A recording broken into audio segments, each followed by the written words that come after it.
سیدنا محمد وعلی آل سیدنا محمد مبارک وسلم یا رب صلی وسلم دائما ابدا علی حبیبک خیر الخلق کلہم۔ 27 رجب کے حوالے سے ہمارا آج کا عمل ہے، اور اس عمل سے انشاءاللہ اللہ رب العزت آپ کے بڑے سے بڑے مسئلے کو حل فرما دیں گے۔ آپ کے رزق کی تنگی، مالی پریشانیاں، کاروبار میں کسی بھی حوالے سے آپ کو پریشانی کا سامنا ہے تو انشاءاللہ اللہ رب العزت اس عمل کی برکت سے آپ کو ان سب پریشانیوں سے نجات عطا فرمائیں گے۔ یاد رکھیے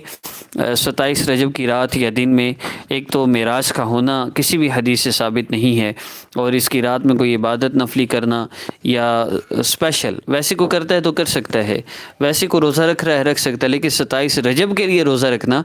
یہ قرآن و حدیث سے ثابت نہیں ہے، یہ اللہ کے نبی صلی اللہ علیہ وسلم کی سنت نہیں ہے۔ آپ صلی اللہ علیہ وسلم کی زندگی میں 18 مرتبہ ایک روایت کے مطابق یہ معراج کا دن آیا، لیکن کسی بھی حدیث مبارکہ میں اس کی کوئی عبادت نہیں ملتی، اس لیے اسے احتراز کرنا چاہیے۔ دوسری بات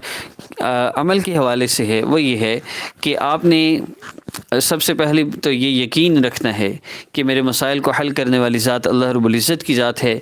رزق دینے والی ذات اللہ رب العزت کی ذات ہے، عزت ذلت دینے والی ذات اللہ رب العزت کی ذات ہے، زندگی موت دینے والی ذات اللہ رب العزت کی ذات ہے۔ اللہ جو چاہیں جب چاہیں جیسے چاہیں کر سکتے ہیں۔ ساری دنیا کے انسان مل کر آپ کو رزق نہ دینا چاہیں، روکنا چاہیں، رزق آپ کا اللہ رب العزت دینے کا فیصلہ فرما دیں تو ساری دنیا کے انسان مل کر روک نہیں سکتے۔ اللہ رب العزت کسی کو زندگی دینا چاہیں کوئی موت نہیں دے سکتا، اللہ جی کسی کو راحت دینا چاہیں کوئی بے سکون نہیں کر سکتا۔ ہر چیز اللہ رب العزت کے قبضہ قدرت میں ہے۔ وہ اللہ جو مشرق اور مغرب کے مالک ہیں، للہ ما فی السماوات و ما فی الارض، جو کچھ آسمانوں میں ہے جو کچھ زمینوں میں ہے وہ اللہ رب العزت کا ہے۔ للہ یسجد من فی السماوات والارض، اور اللہ رب العزت کے لیے سجدہ ریز ہے ساری کی ساری مخلوق۔ اللہ رب العزت کی نافرمانی جو انسان کرتا ہے اس کے رزق میں تنگی آتی ہے، وہ پریشان ہوتا ہے۔ ان پریشانیوں کا حل کیا ہے؟ سب سے پہلے تو اللہ رب العزت سے صلح ہے۔ دیکھیے آپ کو وظائف 27 رجب کے حوالے سے دیے گئے، دن کے حوالے سے دیے گئے، تو ان وظائف کا مقصد اللہ سے مانگنا ہے، کوئی یہ مسنون وظائف نہیں ہوتے۔ اللہ سے مانگنا تو سنت ہے، لیکن خاص طریقے سے خاص وقت میں خاص جگہ مانگنا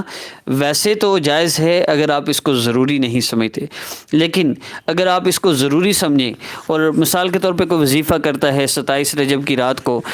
چاول کے دانوں پر کوئی رزق کے لیے وظیفہ کرتا ہے، تو اگلے سال وہ اس نیت سے کہ اگر میں نے اس سال بھی یہ وظیفہ نہ کیا چاول کے دانوں کا تو میرے لیے رزق کے بڑے مسئلے بن جائیں گے، رزق میں رکاوٹ آ جائے گی، تو پھر یہ بدعت بن جاتی ہے جو گمراہی ہے۔ کسی بھی چیز کو جو آقا پاک صلی اللہ علیہ وسلم اور صحابہ نے جو عمل نہیں کیا وہ ہم کرتے ہیں تو جائز ہے، بدعت حسنہ ہے، لیکن اگر ہم اس کو کرتے بھی ہیں اور ضروری سمجھتے ہیں، نہ کرنے والے کا ہم کہتے ہیں یہ بندہ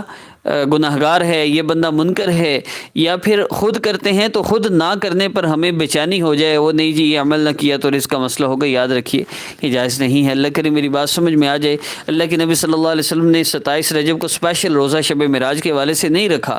اور کوئی ڈیٹ بھی کسی کو پتہ نہیں ہے کہ یہ شب معراج نبی علیہ السلام کو کب ہوئی، اس لیے ان چیزوں سے احتراز کرنا چاہیے۔ اور دوسرا یہ کہ آپ نے اس عمل کو دعا کی نیت سے، ذکر کی نیت سے کرنا ہے، اور اس کے بعد آپ نے دعا کرنی ہے۔ صرف اتنا سا عمل ہے، آپ نے 3 مرتبہ درود پاک پڑھنا ہے، اس کے بعد آپ نے یا اللہ یا رحمان یا رحیم پڑھنا ہے، اس کے بعد قرآن پاک کی آخری 10 صورتیں صرف ایک دفعہ پڑھنی ہیں۔ قرآن پاک کی آخری 10 صورتیں آپ نے صرف ایک دفعہ پڑھنی ہیں۔ یقینی طور پر اللہ رب العزت انشاءاللہ جو آپ دعا کریں گے اللہ رب العزت آپ کو عطا فرمائیں گے، کہ اللہ فرماتے ہیں میں اپنے بندے کے گمان کے مطابق فیصلہ کرتا ہوں، تو آپ پکا گمان رکھیے کہ اللہ رب العزت آپ کا مسئلہ ضرور حل فرما دیں گے انشاءاللہ۔ اور قرآن پاک کی آخری 10 صورتیں، یہ وظیفہ جو محسوس ایام میں نہیں ہے، جو محسوس سیام ہے وہ تو نہیں کر سکتے، وہ اللہ رب العزت کے 100 اسماء مبارکہ کو پڑھ کے دعا کریں گے، اور جو محسوس سیام میں نہیں ہیں وہ ان صورتوں کو پڑھ کے دعا کریں گے۔ اول آخر 3 مرتبہ درود پاک پڑھنا ہے، جو دعا کریں گے انشاءاللہ پوری ہوگی۔ اللہ رب العزت آپ سب کے مسائل کو حل فرمائے۔ اللہم صلی